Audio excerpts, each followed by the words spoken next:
Okay, great. Hey, everyone. So welcome to Clear Vision Wednesday.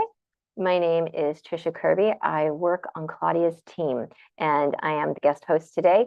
And our topic is going to be about procrastination and seeing past procrastination. It's called. Um, oh, hang on a second. It says live stream offline. Katrina, it's not online yet. We always have a little glitch. Here it goes. Okay, great. We got it now. Always takes a second to show up. Okay. Welcome, everyone. Clear Vision Wednesday. My name is Trisha Kirby. I am one of Claudia's coaches on her team. I do intuitive coaching with natural vision improvement, and I help people see better by looking at their emotional concerns and the mental, the inner mindset that gets in our way of really achieving the clear vision that we want to have. So I want to talk for a second about why I picked this topic. So the topic of procrastination is something that comes up over and over again in the sessions. And I've had at least 100-something sessions with natural vision improvement students, people wanting to improve their vision, get out of their glasses, heal from other issues that they might have. So it's like there's a mental emotional component behind the blur almost always. In fact, I would venture to say there is always something there. Every time I've looked at it, there's something there. But procrastination is one of the themes that comes up quite often in my sessions. So I thought I want to do a little program about this and share some tips on why procrastination happens, the neuroscience behind it, and some of the ways that you can get past it. It's just a little bit of a way to give you tips to improve your vision by overcoming this habit. And it really is a habit. Okay, so.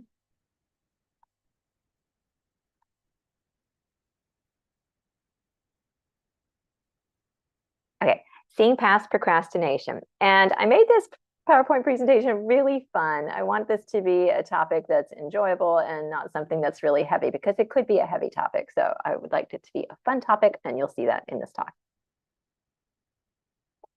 Procrastination. So what we're going to be talking about today is what we procrastinate, how it can affect our vision, why we procrastinate, and strategies to overcome procrastination.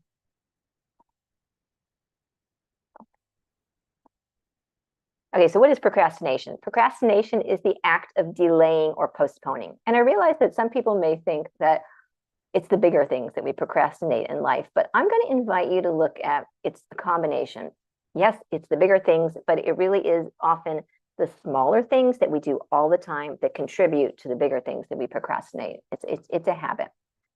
So what kinds of things do we procrastinate? This is going to vary individually. So you'll be wanting to think to yourself, okay, what do I procrastinate in my life? I can make a list a mile long. I don't want to call myself a chronic procrastinator, but it happens, and I may as well just own it. So it can be the little things, and it can be in the big things. One of the biggest ones that a lot of people do is we procrastinate being on time. Now, I'm sure there's people out there who were retired from the military or retired from the police force, and you are on time.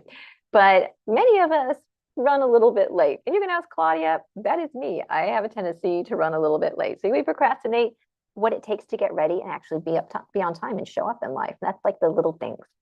We may procrastinate home repairs that we put off. And the reasons are going to vary. It might be too much work to try and find someone who can fix the thing that you need fixed, or you may not have the money for it, you may not have the time for it, or you have to do like 3 other things before you do the thing that you need to have fixed. So all of these result in we procrastinate. We push it back and think, okay, well, I'll get to that later. I'll get to that someday, that word someday. You might procrastinate books that you want to read, but you can't find the time. So if you've got stacks of books and you like to go to the library and check out 5 things at once, or you have a stack of books next to your night table or on your night table, and you're reading 3 and 4 things at one time, you might be procrastinating a little bit of reading or a lot of reading, but you don't necessarily have the time to do all that. This is a big one, especially for people online. We procrastinate watching and completing the online courses that we buy.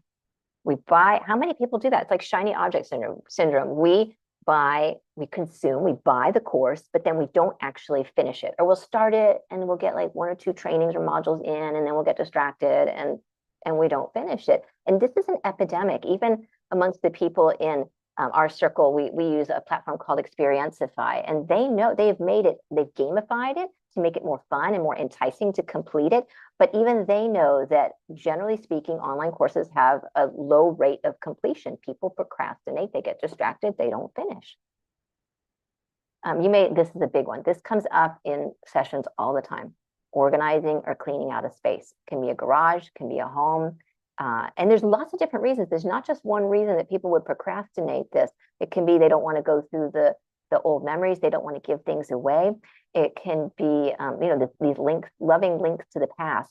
It can be that in order to move on to the next phase of their life, they have to organize and clean, and they're not ready for that next phase. Maybe they don't know what to expect, or they're nervous about it. And so they sort of procrastinate out of safety, trying to be safe. Trips that you would love to take. So I see this come up a lot too. People have plans for what they want to do in life, but then they procrastinate. Well, we'll do that trip at the end of the year, or we'll do that trip next year. And maybe it's an organization issue, or again, money or time issue, or health. Health comes up a lot, procrastination on traveling. Like, am I going to be able to see, to drive? Am I going to be safe to see while I'm traveling? Can I read the signs in a new location? And so they postpone and procrastinate the travel they want to do. They procrastinate dreams for their future. So I notice people, when they retire, often have a lot of information and wisdom and knowledge and experiences that they've accumulated in a really wonderful, beautiful way. And they really, retirement should be about doing what you love to do. But if you have all this knowledge and you want to share it, then become a teacher and teach others and share the information in a fun, positive way, so that you're uplifted in your life, but you continue contributing to society in a way that's meaningful for you.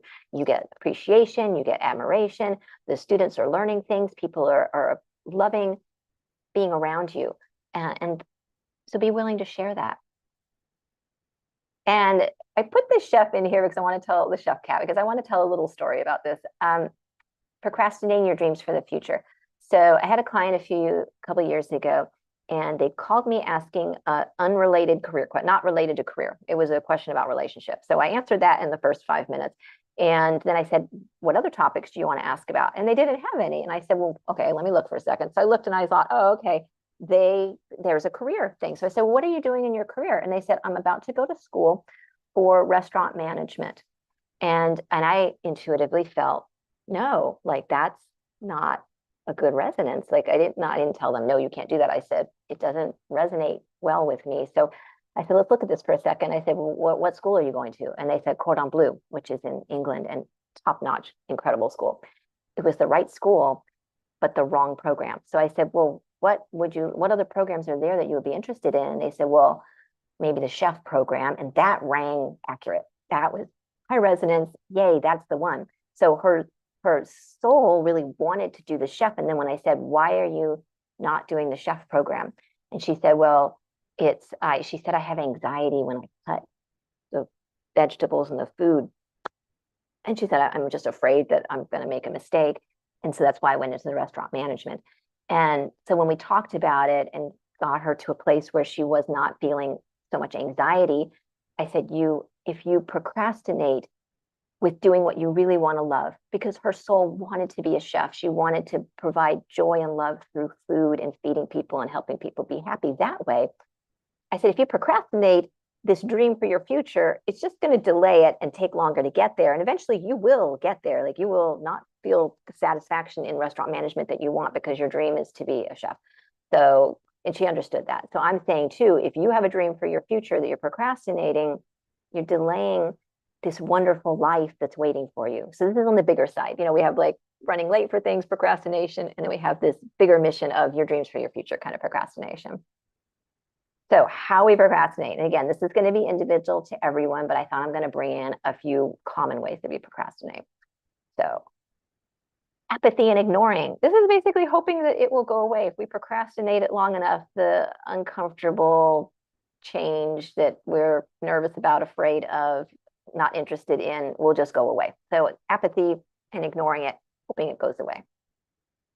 One of the big ways that we commonly abuse procrastination is dopamine and instant gratification as the fuel for procrastination. So we have social media, and social media algorithms are designed to result in a dopamine hit in our brain. So our brain will produce dopamine. It's the same way if we ate a treat or did something else fun.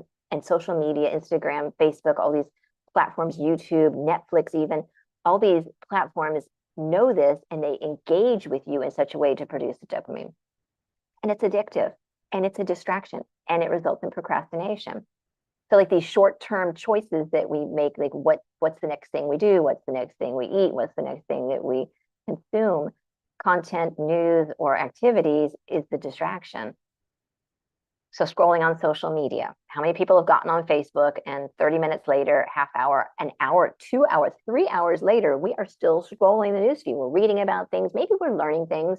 Maybe we're working on our business, but a lot of times it's kind of mindless scrolling, and it really is, it's easy, but it's a little bit like technological junk food.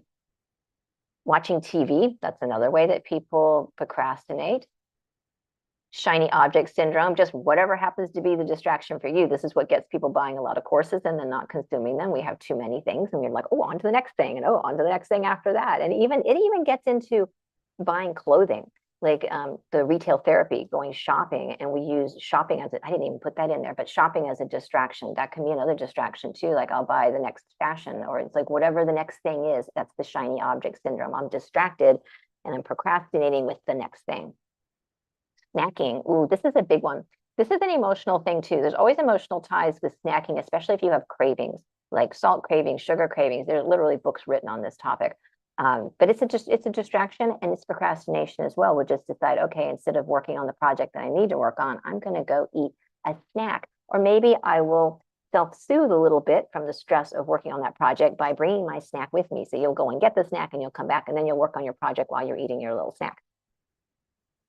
And then socializing, taking selfies, posting your next meal that you had at a nice restaurant, or your travel pictures. And granted, some people, like, this literally is a job for them, the socializing on social media and posting it, and that's a good thing.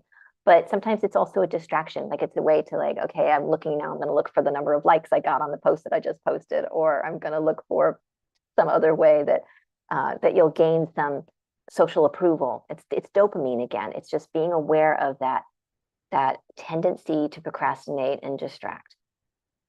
So side effects of procrastination, this is where we're getting back to vision.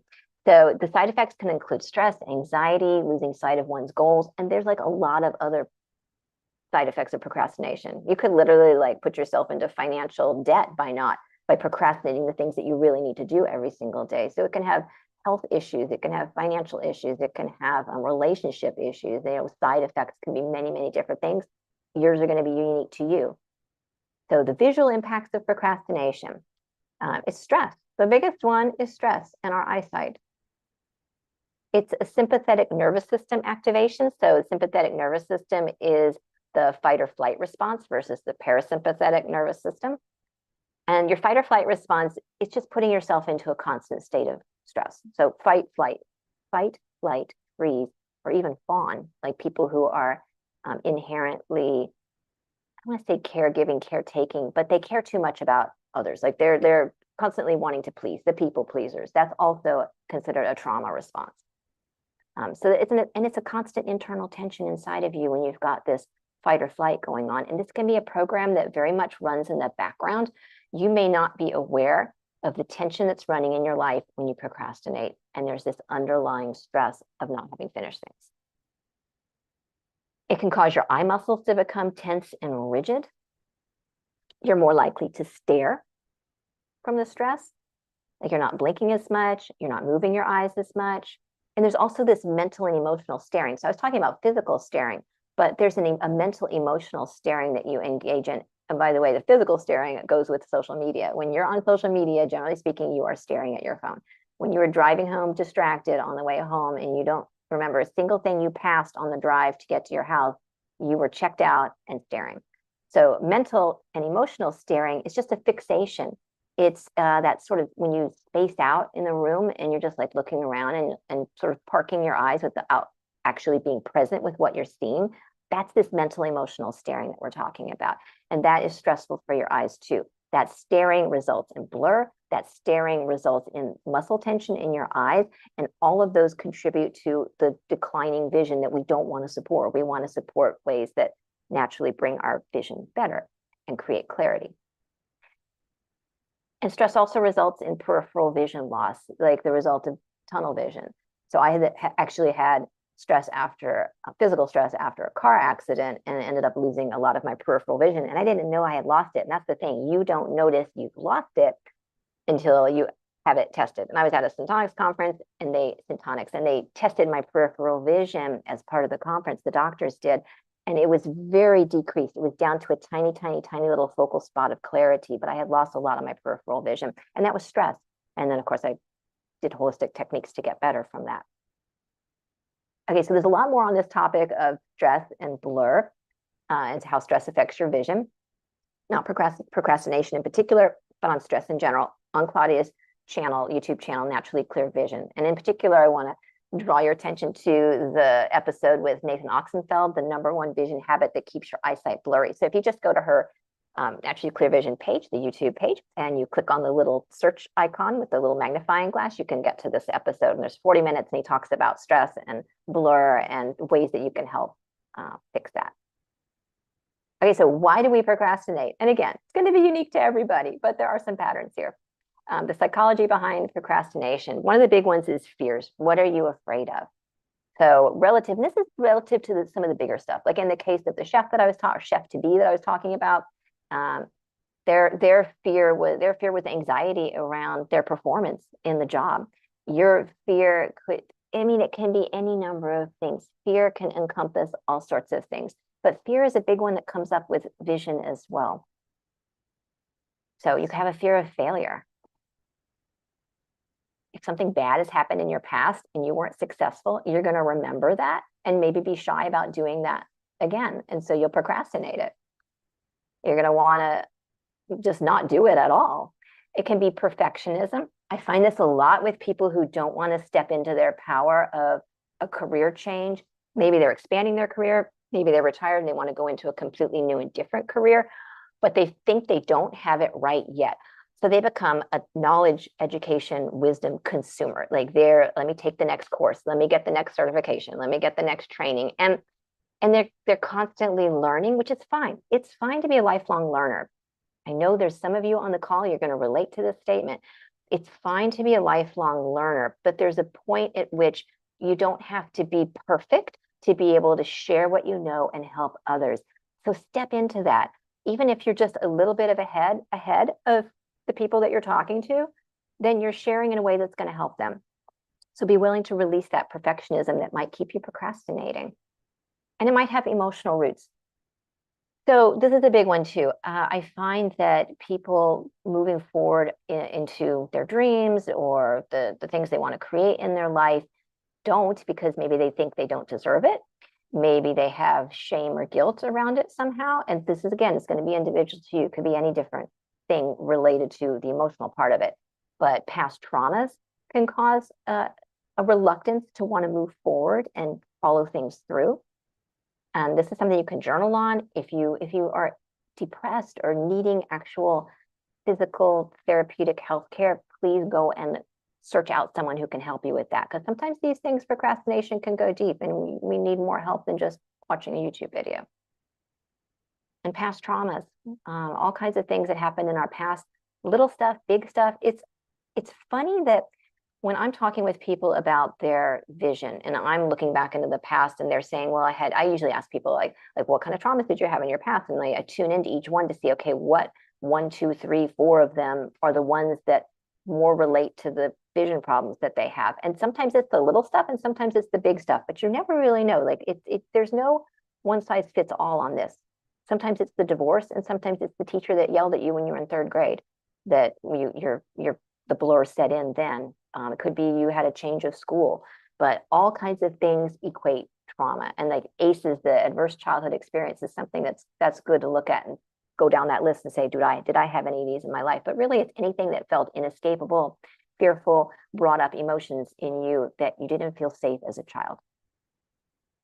Okay, the neuroscience of procrastination. Limbic system versus your prefrontal cortex. So The limbic system is your fight or flight response. That's the emotions in you. And it can be in a good way too, your limbic system, but a lot of times it gets activated by something that's frightening to you. And the prefrontal cortex, that's the part of your brain that is the solution finding part. It's the one that comes up with great ideas. It's the logical one. It's the one that plans things really well. So depending on which one is showing up and running the show at any given time is going to translate into the perception that you're having of your life experiences. Are you in fight or flight or freeze mode with the limbic system being activated in a negative way? Or are you in the rest and digest mode where your prefrontal cortex is more active and is helping you? So you want to be looking at possible root causes when you look at procrastination. Like, are there any links to the past why I'm procrastinating what I need to be doing in my life? Are there any emotions that come up when I think about doing the thing that I need to be doing? Like, is there any hesitancy? What's that hesitancy coming from? What am I feeling? And you can even ask yourself, where am I feeling it in my body? I can tune in and sense that with people too. Oftentimes it's the stomach. A lot of times people will have a nervousness in their stomach. They'll also have a nervousness in the throat area, so like a speaking in the brain area. But there's a lot of different places where you'll locate that in your body and then start to have a dialogue with it and see like, okay, what's going on with the stomach? Why do you feel nervous? And then so it's really about becoming an observer in your life. So keep a journal. That's a really, really great way to notice where you have strains and gains in your blur or clarity of your vision, and where you have procrastination in your life that you want to move forward from. Okay, now we're going to talk about some practical tips to overcome procrastination. So if you're someone who writes lists, sometimes I do, sometimes I don't. I probably should do it more often than I do. But if you have a super long to-do list, how do you pick out what to do? Sometimes just having that long list is literally an excuse for procrastination, because you look at the list and you think, I only have 12 hours of the day or 14 hours that I'm going to be awake, and I have this big long list of stuff I have to do. I don't even know where to start. So how to prioritize the list. The Eisenhower priority matrix. If you haven't heard of this before, I actually first ran across this with coaching. One of my coaches was a nice lady who worked for management in Walt Disney World. And so she did a lot of coaching, professional coaching for them. And she was the one who introduced me to the Eisenhower priority matrix. And how it works is that you divide up your tasks, things that you need to do, your goals, into 4 quadrants. You have a do quadrant, which is tasks that are urgent and important, high priority. So you want to focus on these tasks first. That means they are both an urgent need and they're important. For example, if you need a car repair that's important for you to be able to drive on a trip, that is urgent, it's time sensitive, and it's important, like it really contributes to you being able to live life, do something safely, etc. And then you have the decide quadrant. So it's important, but it's not urgent. So those are the things you want to schedule. You're going to schedule when you want to do these things in the future, and you're just going to decide, okay, set a timeline. Okay, I'm going to do this one that's important, but it's not urgent, in 2 months or in 1 month. But put it on your calendar and actually schedule it, so that it's not taking up space in your brain anymore, being weighed against the ones that are important and urgent. And then you have urgent but not important. So if possible, if you're able to, assign those kinds of tasks to someone else. This might be a family member, hiring a handyman, hiring someone who can fix whatever needs to be fixed, or just finding someone else who can help do that because it's not important, but maybe it's urgent. This could be getting a toilet fixed, getting a sink fixed. Usually it's like a home repair thing, but it could be anything. So delegate it if you're able to delegate it, or ask for help. Ask someone who is able to help you if they can help you. And then you have the last category, not important and not urgent. These are going to be low priority tasks, the things that you can either eliminate these or do them when you have the time. So this is, I put it delete, but it really is deciding how bad do I need to have that done? And then maybe use it as a filler. Maybe when you're tired at the end of the day, you have a list of the low priority tasks that still need to be done, and you do them when you have the time. Or you can make yourself a list of how I can encourage myself to do them to make them useful and fun and still get them done. And you want to limit your list for each quadrant to about less than 10 items so that you're not getting overwhelmed by, oh my God, now I have 40 items, 10 or 15 on each quadrant list, and then you get overwhelmed again and then procrastinate. That's not the goal here. You want to separate your personal and professional goals if you need to. If it's like too many, then make a little quadrant for the career goals or your financial goals. You can make a little quadrant for your home care. You can make a quadrant for your relationships, but have fun with it and put things on there so that you put them in these little categories and you know what to prioritize, and then tackle the do ones first, the urgent and important tasks first. Okay. So once you've made your list of your tasks and your goals by priority, according to the quadrants in the matrix or whatever other system that works for you, then it's going to be asking yourself, okay, what do I do next? And I would encourage you to look at what's called the WHOOP method. So this was developed, and it's a fun little system called Wished Outcome Obstacle Plan. And what they found, researchers, in looking at people who actually accomplished their goals, was that when you had a wish, so you actually have an intention, a plan, or an idea and a goal in mind, just having that goal doesn't make it happen. They found that when people used this system, they had a tremendously higher rate of completing and not procrastinating on achieving their wish, their intent, their goal. And that was this. You look at the outcome that you want to create. Like, I'm going to look into the future and I'm going to see, okay, I would like to create this goal, this intention, this wish. And you see the outcome the way that you want it to see, like how your life's going to change, the benefit that you're going to get, how you would feel, what it's going to look like, all of those things around the outcome. So you visualize your actual outcome as if it was already taking place. And then you look at, okay, what would be an obstacle between where I am right now and the outcome that I want? And you may have quite a bit of obstacles in mind. Again, it could be like health or age or energy level or financial, or I need the people, or I need more education. There's lots of potential obstacles. And then you create a plan to go around that obstacle, each one of the obstacles, and address every single one of those possible challenges, even if you don't know if it's a real one or not. It could just be your own view of, I think it's a challenge, but I don't know. List your objections and your distractions for each task or goal, and then create a plan to overcome that possible challenge. So really, you want to be your best friend on this, and you want to be your own advocate. And the only way to do that is take the reins of the situation, create the plan to overcome it, and then you'll actually have a lot more energy around you to move forward on it. And it can be little bitty things too, like you even just knowing that, okay, like you know that you want to do an art project later on related to something you want to get done in your life. Make it easy for yourself. Set up the circumstances in a way where you don't have to do 5 steps to get to the step that you actually want to do. So you just make life easier for yourself. You want to schedule specific time blocks. There's actually a method called time blocking for the different tasks.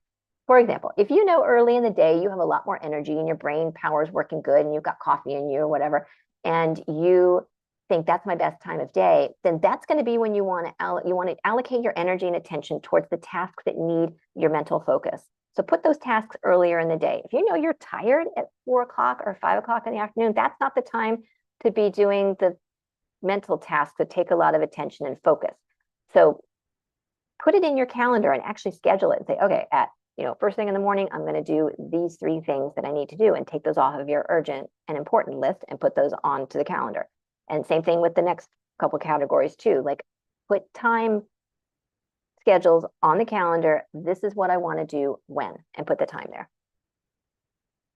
And then you want to set specific goals for each step of the task. Like, so what do I want to get accomplished by when? And put that on the calendar too. Say, I would like to have 1, 2, 3 things done by this time period, and these are the steps that I'm going to be taking to get to my goal. And then you want to divide it down into the tiniest, easiest, actionable step that you can take, so that every single day you're addressing one or more of the things on your urgent and important list. This will take a lot of stress off of the tendency to procrastinate, is that you actually, and at the end of the day, you can even think back and look back over your day and say, okay, what did I do? What did I accomplish today? and give yourself some positive feedback for doing that. But dividing the task into little bitty steps, the smallest that you feel comfortable engaging in is a start. Now, you're going to want to take bigger steps or you won't make any progress, but getting yourself actually started sometimes is half the battle. Just actually starting on the task and you're like, okay, that wasn't so bad. I'm started. Now I'm doing it. Pomodoro technique. This is a fun one. So you take a kitchen timer or your iPhone or tech device phone, whatever you want to use, and you set a timer for 15 minutes, 20 minutes, 30 minutes, an hour, preferably a smaller amount of time. And you say, I'm just going to work on my task or goal for 15 minutes. And you set the timer for 15 minutes. And you stay focused. You don't get distracted. You don't procrastinate. You don't go out and snack. You stay focused on that task for 15 minutes or however long you want to stay on it. And then at the end of the 15 minutes, if you still feel like staying and doing more, set another 15 minutes or set 30 minutes and say, wow, I'm really enjoying it now. I think I could do this for longer. Keep doing it that way. But it's really about chunking the time and getting yourself initially started. That is really helpful on this. So that's called it's an Italian technique. It's called the Pomodoro technique. Eliminating distractions. This can be, maybe you don't check email until noon each day. Maybe you don't get on your phone and start scrolling social media first thing in the morning. Maybe you accomplish a few tasks first off of the urgent and important list. Maybe you arrange your working space in a way where it's neat and uncluttered and it supports you in doing what you need to do.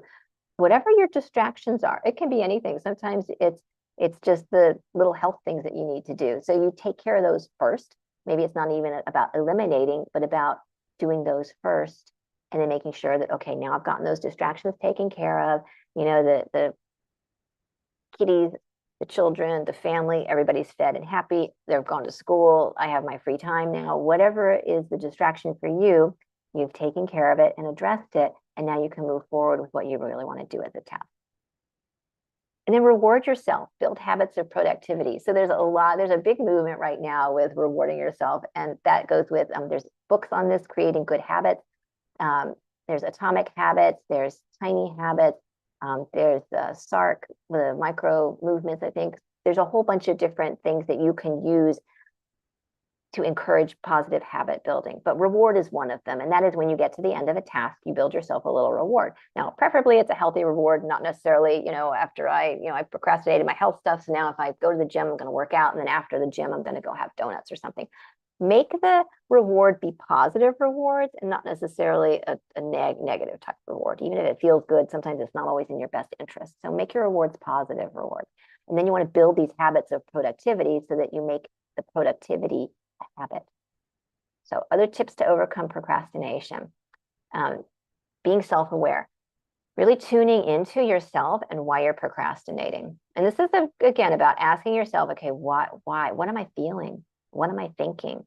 What is really keeping me from achieving my goals here? What's keeping me from moving forward? So really look at it in a careful, conscientious, loving way, not in a critical way, not in a judgmental way, but just in a way that encourages self-reflection. So practicing mindfulness, whether it's meditation, and I know some people say, well, I can't quiet my mind, so I don't meditate. And I would invite you to think of it like this. Meditation is, and mindfulness, it's a practice of being present in the present moment. It's not necessarily that you're sitting on a meditation cushion and you're meditating for 2 hours. It's not like that. I mean, that's nice, but really think of it as my mind is quiet. And if you think, well, my mind is busy all the time, then look for the places in your life when you're doing an activity where your mind is more quiet. It could be you're walking and your mind is quiet. Maybe you're at the beach, you're in the forest, and your attention is scanning across the ocean. It can be you're doing some artwork or you're cooking and your mind becomes very quiet and you're in what's called a flow state. So accessing that flow state, that's meditation. That's mindfulness. That's being in a place where there's space in your brain, there's quiet in your system, you're in a parasympathetic nervous system state, and your stress goes down, and it's just all over a very good place to be. It's good for growth. It's good for creative thinking, problem solving, that flow state. Even if your mind's totally quiet, you're just creating space in there. And that's really what you want to do, at least a part of the day. Psychosensory techniques. Okay, so, I'm going to demonstrate this one. So this one, well, can't demonstrate it because I'm on a PowerPoint. But this one, holding your neurovascular points. So there's 2 points above your, well, there's neurovascular points all over, but the 2 that I'm talking about are on your forehead, directly above your eyes, about in the center where your pupils are, but above your eyebrows. So you would hold those points with your fingertips, 2 or 3 fingers. 2 is usually pretty good, fingers on your forehead, just like the demonstration is here. And you hold those points gently. And ideally, you could be lying down when you're doing this, but you can do it sitting up too. And you would hold those points until you feel a little pulse. And that pulse is your heartbeat. And what the goal we're going for here is to bring the blood back up into your prefrontal cortex. And it's a way to be mindful, but it's also a way to get you out of a fight or flight response. Holding your neurovascular points is a wonderful way to reduce stress in your life immediately. And this is where you'll see someone who is feeling a large amount of stress suddenly put their hand up to their forehead. They are unconsciously holding those neurovascular points. It just puts you back into a calmer state very quickly. And sometimes if you are in a really stressed place and you lie down and you're trying to hold these neurovascular points, you might have to hold them for 10 minutes before you feel those pulses underneath both sets of fingers at the same time. That's the goal. EFT and tapping. EFT stands for emotional freedom technique. That's tapping these acupressure points or acupuncture points, these meridian points on your face and on your hands and on your body.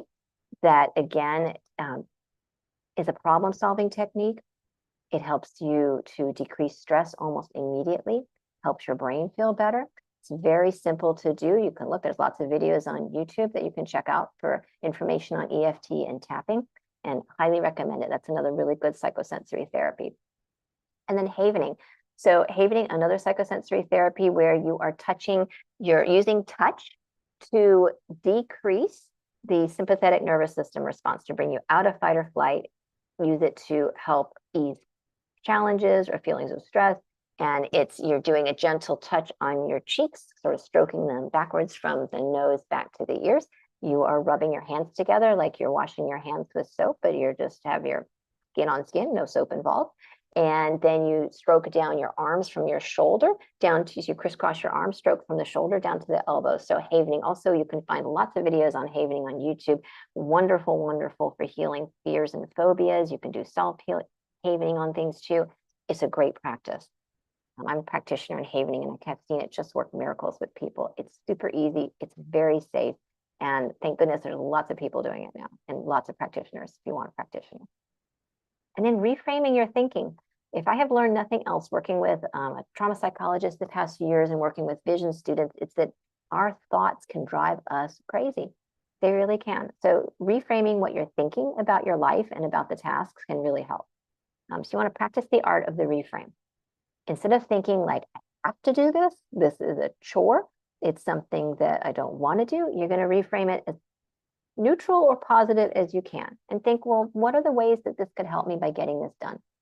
Whether it's a home repair or a career choice or a place that you want to move to or a travel destination idea, how is this going to help me? How am I going to grow? What am I going to learn? How am I going to become a better person? So frame the benefits of doing it now, while at the same time asking yourself, who am I becoming when I accomplish these things? Like, am I going to feel more satisfied with my life? Am I going to enjoy living more? Am I going to enjoy my future more? Do I have more positive future moments to look forward to? Again, with the vision, when you have a future that you want to step into or walk into, that you have confidence in, that you know that you're financially supported, you know that you have good health, you know that you feel productive and purposeful in your life, all of those are going to contribute to life clarity. Blur sets in when we don't have a positive faith in our future.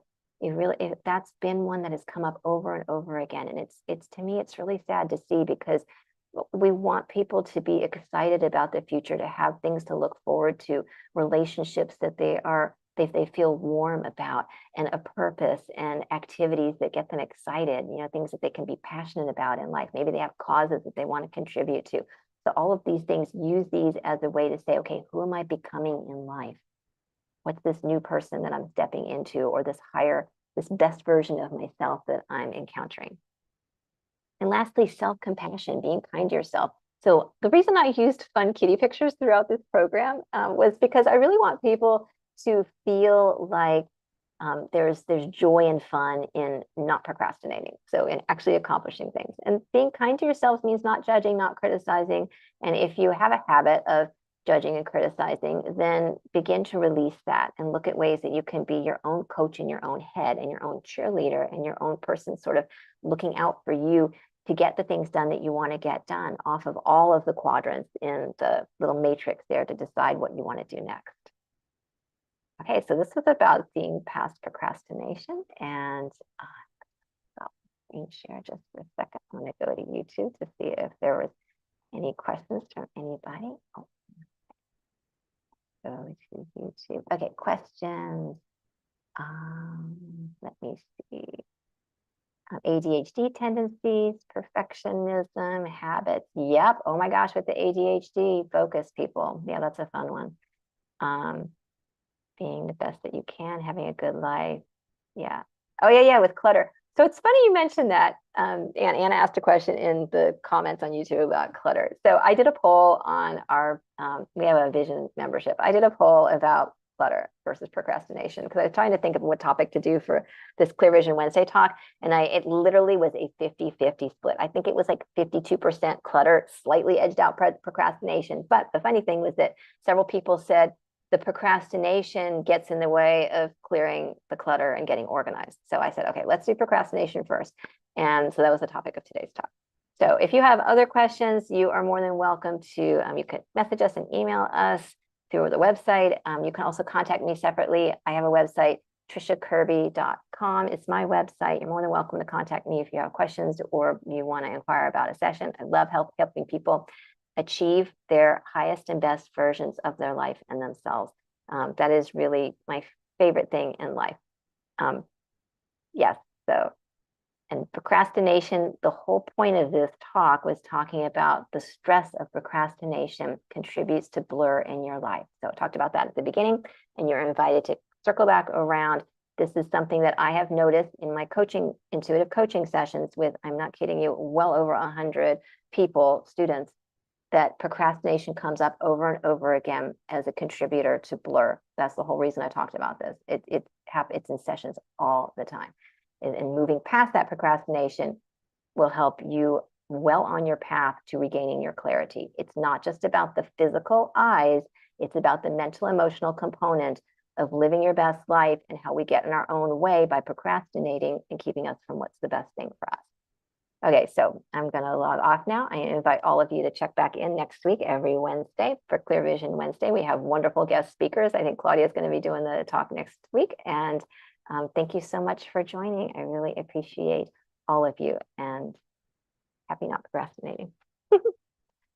Thanks so much.